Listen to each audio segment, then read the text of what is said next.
Hello friends, तो क्या आप सोच रहे हैं घर में टाइल लगाने के लिए, या आपने रेनोवेशन का सोचा है और घर में टाइल लगाने वाले। बट सबसे पहले मन में जो ख्याल आएगा वो आपका आएगा कि यार कौन से कलर की टाइल लें, या कौन से डिज़ाइन की टाइल लें, या कौन से टेक्सचर की टाइल लें।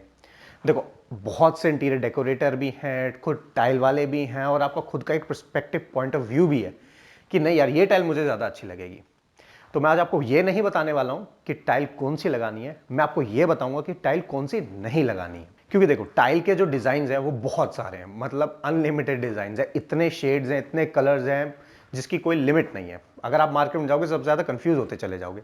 लेकिन सबका हर एक ह्यूमन बीइंग का एक अलग पॉइंट ऑफ इंटरेस्ट होता है कि उन्हें कौन सी टाइल पसंद आ रही है। किसी को डार्क शेड पसंद आ रहा है, किसी को लाइट शेड पसंद आ रहा है, किसी को मार्बल फिनिश में टाइल अच्छी लग रही है, किसी को 2x2 की टाइल अच्छी लग रही है, किसी को 4x2 की टाइल अच्छी लग रही है। तो आज मैं आपको सारी चीज बताऊंगा कि कौन सी टाइल सेलेक्ट नहीं करनी है, जिससे आपके पैसे भी बचेंगे और आपके घर में इंटीरियर पॉइंट ऑफ व्यू से टाइल बहुत सुंदर लगेगी। ठीक है गाइस, तो आइए वीडियो को शुरू करते हैं। हेलो फ्रेंड्स, स्वागत है मेरे चैनल इंटीरियर कोच पे, और मैं हूं आपका interior coach and building interior consultant Manish Sehrawat. तो देखो, जब भी आप टाइल अगर सेलेक्ट कर रहे हो तो उसमें सबसे पहली जो चीज आती है वो होती है कलर, मतलब कि शेड, कि टाइल का कलर कौन सा चूज करना होता है या नहीं करना होता है। तो अगर सबसे पहले मैं आपको एग्जांपल देता हूं ड्राइंग रूम का। अगर आपको ड्राइंग रूम में टाइल लगवानी है तो कौन सी टाइल है जो चूज करनी है या नहीं करनी है, वो किन पॉइंट्स पे डिपेंड करता है। वो डिपेंड करता है साइज ऑफ द रूम पे। फॉर एग्जाम्पल, आपका ड्राइंग रूम है, तो देखो ड्राइंग रूम में अगर आपका area 500 square feet 500 square feet से कम है तो आपको कभी भी डार्क शेड टाइल नहीं लेनी है। इसके तरीके हैं वो मैं बताऊंगा कि डार्क शेड ही अगर लगानी है तो उसके लिए क्या करना है। लाइट शेड चूज करने का जो रीजन है वो ये है, अगर आपका एरिया कम है और अगर आपने डार्क शेड लगा दी तो क्या होगा, वो एरिया आपको और भी छोटा दिखाई देगा, ये इल्यूजन क्रिएट हो जाता है। और अगर आप लाइट शेड रखेंगे और हाई ग्लॉस टाइल रखेंगे तो उससे क्या होगा, जो आपका एरिया है वो और भी बड़ा दिखाई देगा और खुला खुला दिखाई देगा। आपने कई जगह देखा होगा, जैसे लिफ्ट है या किसी बाबा की शॉप पे जाएंगे तो वहां पे आपने देखा होगा शीशे लगे रहते हैं। शीशे लगाने का रीजन यही होता है कि जो स्पेस है वो और भी बड़ा दिखाई दे। इसलिए हम रिकमेंड करते हैं कि जब आप टाइल लगा रहे हो और छोटा एरिया आपके पास है तो विट्रीफाइड हाई ग्लॉस टाइल लगाओ और लाइट शेड में लगाओ, और वॉल्स का जो कलर हो वो हमेशा ब्राइट हो या व्हाइट की फैमिली में हो।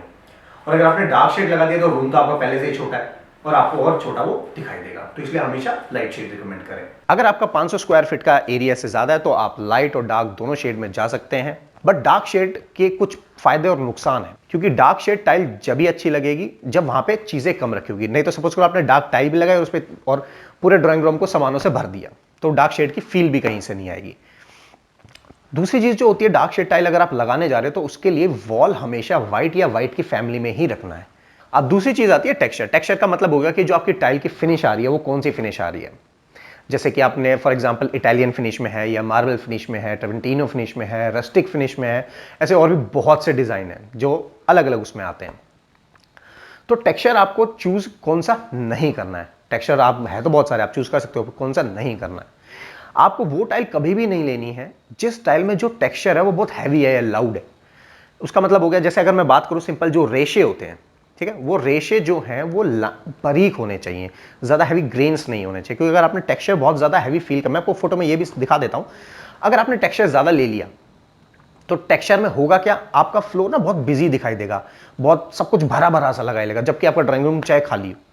तो आपको टेक्सचर हमेशा लाइट ही रखना है, और इसीलिए इससे आपका रूम भी बड़ा, इसका फायदा क्या होगा, रूम भी बड़ा दिखाई देगा अगर टेक्सचर कम रखते हैं तो, और अच्छी ब्यूटिफिकेशन भी हो जाए। अब जो नेक्स्ट चीज आती है, जैसे ड्राइंग रूम में तो मैंने बता दिया फ्लोर में कौन सी टाइल नहीं लगानी है। अब मैं आपको बताता हूं कि अगर आप बाथरूम में टाइल लगा रहे हो तो बाथरूम का शेड कैसे करना है। देखो, अच्छे घर के साथ एक अच्छा बाथरूम होना बहुत जरूरी है। सपोज करो आपका जो गेस्ट आएगा वो ड्राइंग रूम यूज करेगा और सिर्फ बाथरूम यूज करेगा, तो बाथरूम को भी हमें अच्छे से डिजाइन करना चाहिए। तो बाथरूम के लिए डिजाइन करने के लिए देखो जनरली हम बाथरूम को 4 तरीके से रेनोवेट कर सकते हैं। ये डिपेंड होता है फील पे, मतलब कि बाथरूम का लुक कैसा आ रहा है। एक होता है ब्राइट लुक, कि जैसे हम बाथरूम के अंदर घुसे और बाथरूम में ब्राइट लुक आ रही है, व्हाइट टाइल्स हैं या लाइट अच्छी लगी है, ब्राइट फील कहते हैं। दूसरी फील होती है वार्म फील। वार्म मतलब कि हो गया ना ज्यादा ब्राइट है ना ज्यादा डार्क है, उसके बीच बीच की फील आ रही है, उसे हम वार्म फील कहते हैं। ज्यादातर घरों में मैं यही प्रेफर करने के लिए बोलता हूं। तीसरी जो चीज होती है वो डार्क फील होती है। डार्क फील का मतलब ये हो गया कि बाथरूम के अंदर, ये फोटो में आपको ये दिखाता हूं, पर्सनली मुझे भी डार्क फील बाथरूम सबसे ज्यादा पसंद है, मुझे ये ज्यादा अच्छे लगते हैं। आप कमेंट में बता सकते हैं कि आपको कौन से बाथरूम, किस तरह के बाथरूम ज्यादा अच्छे लग सकते हैं, या आप मेरे मेल पे डाल सकते हैं myinteriorcoach@gmail.com पे कि ब्राइट फील कैसे आता है। देखो, ब्राइट फील में दो चीज देखनी है आपको। टाइलों का शेड है वो थोड़ा सा ब्राइट होना चाहिए, या व्हाइट क्रीम, ऑफ वाइट, इन्हीं में होना चाहिए, और कोई कलर नहीं होना चाहिए। और वार्म फील के लिए आपको कोई भी कलर जा सकते हो, ज़्यादा डार्क नहीं जाना है, मतलब उसमें कोई ब्लैक या डार्क ग्रे, कोई भी डार्क फील नहीं आनी चाहिए। अगर डार्क फील आएगी तो फिर जो रूम है वो डार्क फील में चले जाएगा, वो उतना सूदिंग नहीं लगेगा। अब चौथा पॉइंट आता है हमारा डिजाइन टाइल। सपोज कीजिए आपको बाथरूम में कोई सूदिंग या नॉर्मल लुक नहीं चाहिए, लेकिन आपको उसमें कैची और अट्रैक्टिव चाहिए, तो इसके लिए आई हमारे पास डिजाइनर टाइल। अब इस डिजाइनर टाइल को लगाने के बहुत से तरीके हैं। अब जनरली हम इस डिजाइनर टाइल को बाथरूम में भी लगा सकते हैं और भी घरों के काफी पार्ट्स में लगाने पड़ते हैं। मैं अभी आपको कुछ फोटोज दिखाऊंगा जो हमने अपने इंटीरियर के प्रोजेक्ट्स में ये इन टाइल्स को कहां कहां यूज किया है। तो जनरली इस टाइल को, डिजाइन टाइल को लगाने के काफी तरीके हैं, बट जनरली मैं कुछ मेजर तरीके बता देता हूं जो रैंडम ये चलते रहते हैं। जैसे कि आप इनको एल शेप में लगा सकते हो, एक पैरेलल रनिंग पट्टा चला सकते हो, सिंगल किसी चीज को हाईलाइट कर सकते हो। बट इनको लगाने का एक बहुत ही, इनके पीछे एक छोटी सी ट्रिक होती है कि हम इन डिजाइनर टाइल्स को लगाएं कैसे। कि भाई अब मान लो आपके यहाँ पे एल शेप लगाने की कोई जगह नहीं है या पैरेलल के लिए आपको समझ नहीं आ रहा है, तो मेन चीज आपको ये देखनी है कि जैसे ही आप बाथरूम का डोर खोलोगे, तो डोर खोलते के साथ ही जो सबसे पहले आपको वॉल दिखेगी या सबसे पहले जो पॉइंट आपको दिखने वाला है, आपको ये डिजाइनर टाइल खाली वहां पे लगा देनी है। ठीक है। अगर मान लीजिए आपके पास डोर के पास, जब हम लगाते हैं, कई जगह ये प्रोजेक्ट्स में होता है कि डोर के अगर कॉमन बाथरूम है तो दो डोर आपस में होते हैं, तो हमें कोई सामने वाली ऐसी बड़ी वॉल मिल नहीं पाती जिस पर हम डिजाइन टाइल लगा सकते हैं। तो इसके लिए फिर आपको दूसरा ऑप्शन क्या देखना है कि एक पर्टिकुलर किसी आइटम को हाईलाइट कर दीजिए। जैसे कि अगर बाथरूम में मैं कहूं कि आपका सिस्टम डब्ल्यूसी वॉल है, मतलब लेज वॉल जिसको हम बोलते हैं, आप उस पर अलग से हाइलाइटर टाइल लगा सकते हैं, या मिरर वॉल है उसके ऊपर हाइलाइटर लगा सकते हैं। अब इनमें डिजाइनर टाइल्स में इतनी वैरायटी है कि अगर आप मार्केट में जाके देखने लगोगे तो आप नहीं समझ पाओगे कि कौन सी टाइल आपको लगानी। बट कुछ एक ऐसी टाइल्स हैं जो मार्केट में अभी लोगों को पता नहीं और हर कोई रखता भी नहीं है। वो टाइल्स होती हैं, एक आपकी बुच टाइल्स, एक rustic finish tiles, mosaic tiles. Mosaic वो नहीं जो टाइल पे होती है, अलग से बॉक्स बने होते हैं, वो ऑन ऑर्डर ही बन के आते हैं। अब सबसे पहले हमको बुच टाइल्स की क्लास दिखाता हूं कि देखने में कैसा लगता है। और इन बुच टाइल्स को हमने काफी जगह यूज किया है, सिर्फ घर के अंदर नहीं, बाहर भी, टीवी यूनिट पे या वॉल्स पे आप काफी जगह लगा सकते हैं। और इससे आपका जो घर की ब्यूटी है वो और भी ज्यादा सुंदर हो जाती है। लेकिन इसका एक छोटा सा इशू है कि ये थोड़ी सी कॉस्टली होती है। अब इसकी जो कॉस्ट है वो अपनी वीडियो में बना चुका हूं, मैं आई बटन में डाल दिया, आपको कंप्लीट कॉस्टिंग वहां पे मिल जाएगी। टाइल लगाने से लेके, खरीदने से लेके, सब कुछ, कितना पैसा एक्चुअल में पर स्क्वायर फीट लगता है वो आप वहां पे देख सकते हैं। अब जो हमारा इस वीडियो का लास्ट पॉइंट आता है वो होता है फिनिश ऑफ टाइल। मतलब कि जो टाइल टेक्सचर मैंने आपको समझा दिया, कलर मैंने आपको समझा दिया, सारी चीज बता दी, लेकिन जो टाइल के ऊपर की सबसे फिनिश होने वाली है, जो दिखने वाली है, वो कौन सी होगी। फॉर एग्जाम्पल वो हाई ग्लॉस टाइल है, डिजिटल टाइल है, या फिर आपकी शुगर फिनिश टाइल है, या मैट फिनिश टाइल है। तो ऐसे और भी काफी वैरायटीज होती हैं जो टाइल की फिनिशेस के बारे में बात करते हैं। तो सबसे पहले अगर आपको एरिया, देखो ये भी अगेन एरिया पे डिपेंड करता है। अगर आपका एरिया छोटा है, चाहे वॉशरूम हो, फ्लोर हो, किचन हो, जो भी हो, वहां पे आप ग्लॉस टाइल लगाइए, हाई ग्लॉस टाइल लगाइए। हाई ग्लॉस टाइल पहचानने का सिंपल सा एक रीजन होता है, अगर आप, क्योंकि इसमें आपको मार्केट में चीट किया जा सकता है कि जो ग्लॉस टाइल है वो सेमी ग्लॉस भी आती है। तो ग्लॉस टाइल को पहचानने का सबसे सिंपल तरीका होता है, आप उसके अंदर देखो, या लाइट टॉर्च की, शोरूम की लाइट है, अगर वो आपको क्लियर रिफ्लेक्शन आ रही है तो उसका मतलब वो हाई ग्लॉस है। बट अगर थोड़ी ब्लरी सी आ रही है तो फिर वो सेमी ग्लॉस। आप सेमी ग्लॉस भी लगा सकते हो, वो डिपेंड करता है आपके टेस्ट पे, आप कैसा है वो आपकी चॉइस है। शुगर फिनिश को आप, शुगर फिनिश टाइल का मतलब होता है कि उसमें थोड़ा सा ग्लिटर फील होता है, ग्लिटर के पेन आते हैं जिसमें वो शाइनिंग मटेरियल निकलता है, वो शुगर फिनिश कुछ उस टाइप की टाइल होती है। तो शुगर फिनिश को आप जनरली, मैं रिकमेंड करूंगा कि आप बाथरूम में लगाएं। जिनको ज्यादा हाई ग्लॉस नहीं चाहिए, जिनको मैट नहीं चाहिए, तो अब मैं ये रिकमेंड करूंगा बाथरूम में जाइए, शुगर फिनिश लगाइए। क्योंकि हमने अगर 5 स्टार 7 स्टार आप होटल में जाओगे तो जनरली आपको दो ही टाइप की टाइल मिलेंगी। जनरली वो या तो मैट फिनिश होगी या शुगर फिनिश होगी, क्योंकि इससे लाइट की रिफ्लेक्शन नहीं आती है। जबकि हाई ग्लॉस टाइल में क्या होता है, जो आपकी जो लाइट है वो जब हाई ग्लॉस टाइल पे पड़ती है तो रिफ्लेक्शन आती है, तो जो आपने डिजाइन व्यू बनाया है अपने बाथरूम में वो अच्छे से खिल के नहीं आ पाता।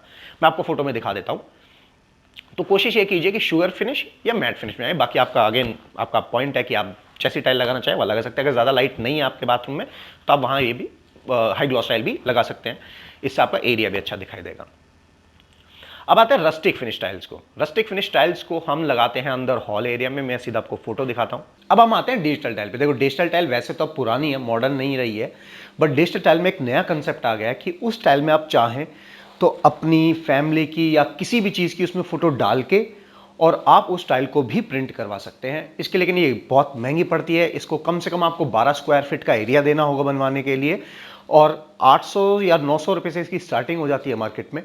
और फिर रेंज की कोई वो नहीं है कि कहीं तक भी जा सकता। अब ये तो मैंने आपको बता दी सारी घरों की बात। अब इसमें अब मैं अगर वीडियो को और डीप में ले जाऊंगा तो फिर आप बोर हो जाएंगे, और वीडियो बहुत लंबा हो जाएगा। बट अगर आप चाहते हैं कि मैं किसी पर्टिकुलर ऑब्जेक्ट, जैसे आपका अगर रेस्टोरेंट है या कैफे है या फिर आपका सैलून है, आप वहां पे किस टाइप का होना चाहिए, क्योंकि जनरली मैं आपको बताऊं कि लोग अक्सर कैफे में भी जब टाइल लगाते हैं तो बहुत अपने ही इंटीरियर पॉइंट ऑफ से अपने ही सामान को, उनकी सेल को किल कर देते हैं जस्ट बिकॉज ऑफ टाइल। जैसे मैंने एयरपोर्ट पे भी काफी काम किया है, वहां भी इंटीरियर के प्रोजेक्ट्स किए हैं। ये कभी आप जाएं तो इंटरनेशनल टर्मिनल पे है ये, गेट नंबर 17 के पास, जहां पे वो बड़े से, अगर आपने रिकॉग्नाइज कर पाए तो जो बड़े से बुद्धा की फोटो है, सीसीडी के पास, वहीं पे हमने ये बनाया था। शुगर एंड स्पाइस नाम है उस आउटलेट का। अब यहाँ पे मैंने कई जगह कैफेज में क्या देखा, उन्होंने क्या किया, उनका एक कैफे था जिनमें डिस्प्ले यूनिट था जिसमें पेस्ट्रीज और ये सब रखा हुआ था, बट उन्होंने टाइल मोरक्कन वाली लिया है, जो डिजाइनर टाइल थी, उस डिजाइन वो थी, टाइल सुंदर थी, टाइल में कोई इशू नहीं है। बट कैफे में बनाते वक्त क्या ध्यान रखना होता है कि आपको जो चीज बेचनी है वो है पेस्ट्रीज, तो आपको पेस्ट्री दिखानी है कि टाइल दिखानी है। तो कैफे के लिए अगर आपको डिस्प्ले यूनिट, आप कुछ किसी चीज को डिस्प्ले करने वाले हो, तो उसकी आपको टाइल हमेशा एक सिंगल कलर मिले, एक सिंगल शेड मिले। तो मैं आपको रिकमेंड करूंगा कि आपकी आइटम्स की ग्लो बने या आपके आइटम्स कैची बने, तो आप टाइल्स को सिंपल रखिए, पेंट को थोड़ा सा सिंपल रखिए। बाकी डिपेंड करता है आप किस टाइप का कैफे खोल रहे हैं, रेस्टोरेंट खोल रहे हैं, क्या क्या उसमें होने वाला है, ये सारी चीजें इस पर डिपेंड करती। ऐसे और भी चीजें अगर आप चाहते हैं मैं किसी चीज पे वीडियो बनाऊं तो आप मुझे कमेंट में डाल के बता सकते हैं, तो मैं कोशिश करूंगा उस पर भी वीडियो बना पाऊं। ठीक है गाइस, तो अगेन मेरा मोटो यही है कि आप मेरी वीडियो को लाइक कीजिए, शेयर कीजिए, सब्सक्राइब कीजिए, ताकि मैं आप लोगों की ज़्यादा से ज़्यादा मदद कर सकूं, आपको अपडेट कर सकूं और ये बता सकूं कि मार्केट में कैसे नेगोशिएट करना है, कहां पे सबसे सस्ता माल मिलेगा। आप चाहते हैं तो मेरे को कमेंट डालिए, मैं वो बताइए, क्योंकि मेरा ये काम है। ठीक है guys, till then good bye.